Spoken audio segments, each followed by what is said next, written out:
All right, you're welcome back, and we're still in the studio here with our life coach. Yes, he goes with the description, life coach, and he's still in the person of Tosin Imogeme. Yes, and he's going to be picking up from where he actually left off here. Thank you for staying with us. Okay, so let's go further into what we were talking about before we went on the break. So, what are those key things that you think actually kills business in this business environment? I think, like I said previously, the environment is not well suited, it's not more of a capitalist economy. So it can be really challenging. And you know that we also have infrastructure problems or challenges in the country. And this further hinders, the growth of entrepreneurs. But I think much more importantly, it's the mindset that, we need to build. And we live in an environment where people just prefer a 9 to 5. People prefer to just get their salary once a month, and the mindset has been programmed to get the alert 12 times every year. Every year, yeah. Because the truth is, becoming an entrepreneur is much more demanding, much more challenging. You have to think like an accountant, you have to think as a gatekeeper, you have to be everywhere, you have to multitask, and you always be on your toes. And that's the thing that's what makes it very difficult for people to say, okay, I want to embark on.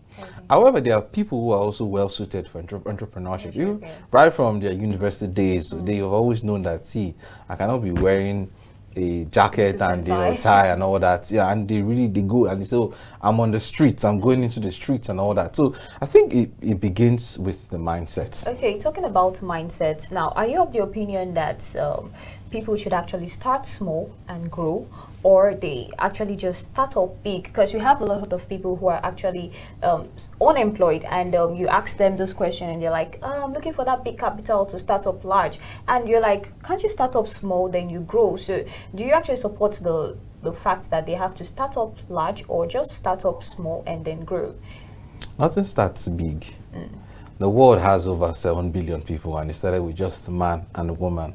And then they had kids, and they began to grow, be fruitful and multiply. So nothing starts big. And if it starts big, the lessons, the ingredients you ought to learn as an entrepreneur, you would miss it out. So if you talk about capital, of course, there are some businesses that requires capital, but there are also some business that you really do not need capital. For example, as a writer, all I need is just to advertise my products, advertise my services on social media. What would social media cost me? Nothing. On WhatsApp, and all I need is just a mobile phone, and I need data on it. So starting with that, and then the more you get businesses, the more you need more, capacity. You need more hands, and then you need to hire an editor, hire someone else. So starting small is very crucial. You see people that start, selling by the roadside. For example, selling akara and selling what they call it. Pop-off and akara and all that, and gradually the more money they acquire, the more money they get, you see that they begin to expand, and before you know it, you see that they have a small shop. So in the process, they learn the ingredients, the things they ought to, they learn management. Now the fact that you know how to cook doesn't mean you should go set up a restaurant. No. Who would be the accountant? Who will be the manager? Who will be the, so you need to put all those things into consideration. And what I will always advise, the best bet is always to go and learn. Go for an apprenticeship, or perhaps go work in a company that does what you intend to do. For example, you want to, as an accountant, you could go work in an audit firm. And you learn the skills. You already know that this is what you want to do for yourself in 5-10 years. You give yourself a time frame and you start learning. So by the time you're done, you've given yourself a target and you're done. Trust me, by the time you come out, you may not even need money because you already been known. And if you're skilled, the moment you leave that company, people will come looking for you because you're good on that job and they want your services, either as an independent, person, or whether you're working with a company. And gradually you see people who want to do businesses with you because you are already trustworthy. So that's part of the reasons why you need to start small. Okay. As now we're dwelling on entrepreneurs. So looking at the trend of entrepreneurship and having entrepreneurship skills, let's go back in the past 10 years, the emphasis and importance on this has really grown. So are you in support of this saying and this belief, especially for you to survive in this part of the world, that you have to have some form of entrepreneurship skill? Are you in support of this knowledge, or basically it's become a fact for Nigerians in this part of the world? Well, I think I wouldn't say yes and I wouldn't say no. Okay. I think it depends on the individual and it depends on the kind of skill that you have. Although circumstances sometimes may require that you have a skill that you fall back as a plan B. However, I think, you know, there's some skills, or there's some, for example, as a presenter, it may be difficult for you to start off a media house. So you are subjected to working in a media house, a TV or radio station. So for such a person, it may be difficult, except you now begin to do other things like an MC. Okay. You know, look for other areas where you can fit in. However, a skill is not bad, because the truth is you're just expanding your capacity, and there's really, you can't know the extent of your capacity. You know, Ben Carson would say the brain has over 14 billion cells. What it means is that you can learn anything in this world. You know, you can learn you can gather, amass so much information from Genesis to Revelation, even till date, and still have spaces left in every aspect of life. Although what will set you apart, what will make you outstanding, is when you delve in an area that is your, you know, natural habitat. If, for example, you're wired to speak, if you speak, you will be outstanding. You would, you know, always do better than others. But when it comes to learning skills to sustain yourself, because in this part of the world, you know, even the Bible says that, you know, whatever you find your hands to do, do it diligently. So if it's making zobo, being a good cook, whatever, all these things can earn you money, you know, and you gather all this and you grow, and, you know, you allocate this to that particular dream or that particular business that you're trying to develop. So I think it depends on the individual and the system you find yourself. Okay, picking up on something you said in the first half of the interview segment, as regards entrepreneurs, you're talking about the fact that some start businesses, and, you know, or there is the saying that 75% are not able to exceed past 5 years, and you're saying that as regards the challenges, it's just more than funding. Okay, so focusing on that, would you say their mindset also plays a major role in their success, in their growth, having the right mindset? Yes, I strongly agree, because the truth is, if you have the right mindset, you always learn and you always evaluate yourself in the process. For example, like I keep saying, and, you know, gone are those days when you are talented and then you just thrive without any form of support, any form of structure or business. These days now, you need to register your business. These days you need to advertise your business. These days you need to learn management, you need to learn accounting. All these things are encapsulated in managing a business. So if you don't have the right mindset, you fall short at some point. Because, for example, now you should learn accounting, because you're not managing your money. The money comes in, you're getting so much revenue, but you're not managing it well.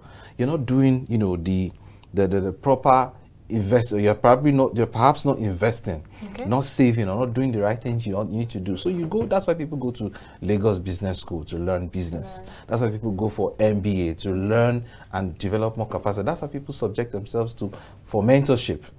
So they go learn under that particular person to know the nitty-gritty of the business. So it all depends on your mindset. Some people will say, I can't go learn, I'm talented. The fact that you're talented doesn't mean you thrive at that business.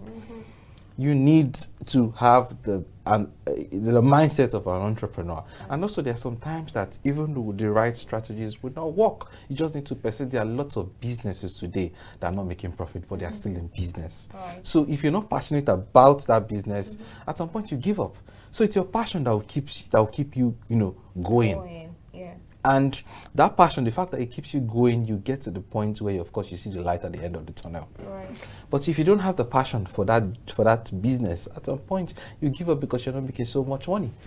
So that's part of mindset. Okay. Aside passion, any other thing that you think would help in developing the right mindset? Because that's basically what you've given. That's an advice from you. So if not having passion definitely you can't grow. So aside passion, any other thing that would enhance like, okay, for mindset? education, to keep educating yourself is very, very important, because the truth is, we did business in 5 years time, 5 years ago. 5 years ago is not the way we're doing businesses now. Things are evolving, so you have to also evolve. For example, there were times when the economy was just an agricultural economy, where people, you judge people's worth, or wealth, by how many cattle they have, a flock and all that. But these days now, it's no longer it's no longer the same. And now with this pandemic, businesses are going online. So being able to innovate, being able to evolve also matters. Being consistent, consistency matters. I also spoke about something relating to that. For example, I said some strategies do not work even when they are right. If, for example, a family gets married, the man and wife gets married, and yes, the principle to have children is sexual intercourse, and then they have sexual intercourse and they do not produce it. Haven't you seen families that would been married for years and yet no child? Now, does it mean that sexual intercourse is a scam? No. So you have to persist, you have to be consistent, and you need to keep learning. What am I not doing right? So in the process of doing all that, you see that there will be some improvement. At some point, like I said, partnership, you need to get partners. If it's getting shareholders to invest in your business, all these things, they do matter, because they will help. That's what will help you thrive in the long run. Okay, so let's delve into the issues of entrepreneurs in this part of the country. So what would you say is the issue with them? You understand? Because people actually start off, just like you said, and within the space of 1 to 5 years, they actually crumble. That's even if they get to last to 5 years. So what do you think is the issue, and how do you think they can actually curb it? I cannot rule out the fact that the government has a role to play, because the truth is, there's no economy that will grow without entrepreneurs. You need to tap into the gifts, the skills of your citizens. It's very, very crucial. And then creating a platform for them to thrive is very, very, very important. Look at someone like Mark Zuckerberg. If Mark Zuckerberg did not invent Facebook, are we going to really be thriving today? Are we going to be, communicating the way we have on social media? So once there's a platform, it becomes easier for the citizens to thrive, the citizens to be able to explore their gifts and talents, and also grooming entrepreneurs. Now, I think now schools are beginning to include in their curriculum entrepreneurship as a course. We didn't have that as a course before.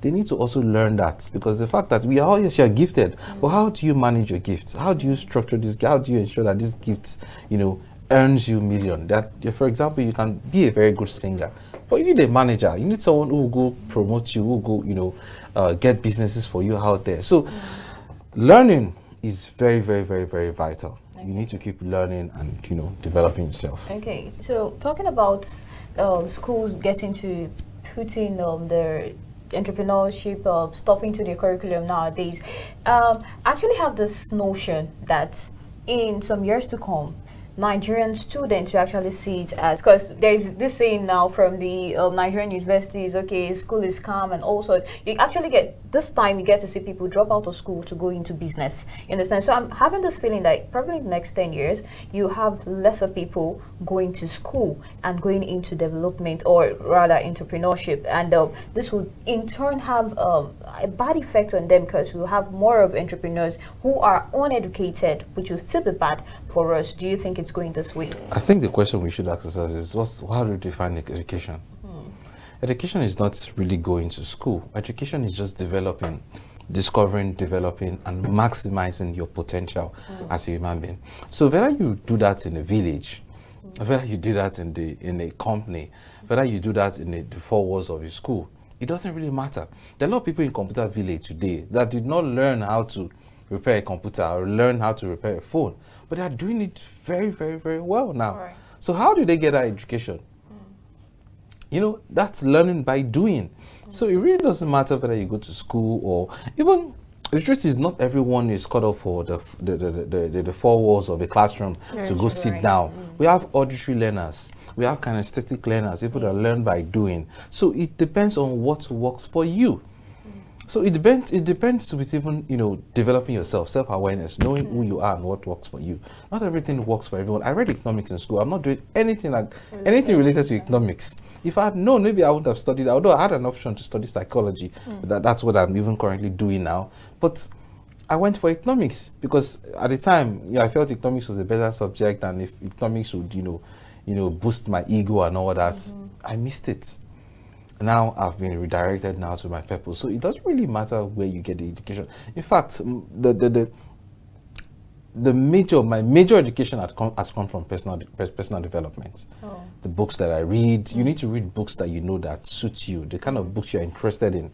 There are some books that when for example, you pick up a science textbook, if you're not a science person, you find it boring, and a little time you dump the book. Right. But if you read a book that you're really passionate about, something that is within your own, your specialty, something your interest, you find that you would consume the book and even need more books. Oh, okay. So it depends on what works for you. We're also saying our eyes have been open to a lot. We've received a lot, and I believe our viewers have received a lot. So just wrapping it up for today, a final advice, especially with the fact that for entrepreneurs, for when it comes to profits, it seems seasonal, depending on what you're involved in. So when their time passes, they sit down, nothing's coming in, you just sit down to yourself. So, okay, final advice. What do you have to say about that? Outrightly coming out to say those are not entrepreneurs might get some negative reactions towards your statement. So just explain that to us and give us a final advice. For the businesses that are seasonal, I think you also need to, there's usually a time for sowing and there's usually a time for reaping. Okay. But like I said, the times that we live in calls for, for different kind of action. Insanity is when you do the same thing and expect a different results. So you need to look within. Now, this is the time I know that I would not really make so much money, or my business is not really called up for this, time. What else can I do? What else can I do? Look within for resources, look around for opportunities, and then you find the right thing to do, and then you just, plug into it. Before the pandemic started, like I said, I used to be involved in training. I go to companies, I have trainings and all that. Now, companies are even downsizing, let alone think of, calling for, staff training. So what I do is now I work at the comfort of my home. Now I'm tapping into social media. I'm doing video editing, trying to make videos, trying to do online coaching, Zoom and all that. So you need to keep learning and, evolving. Okay. So we'll go with that.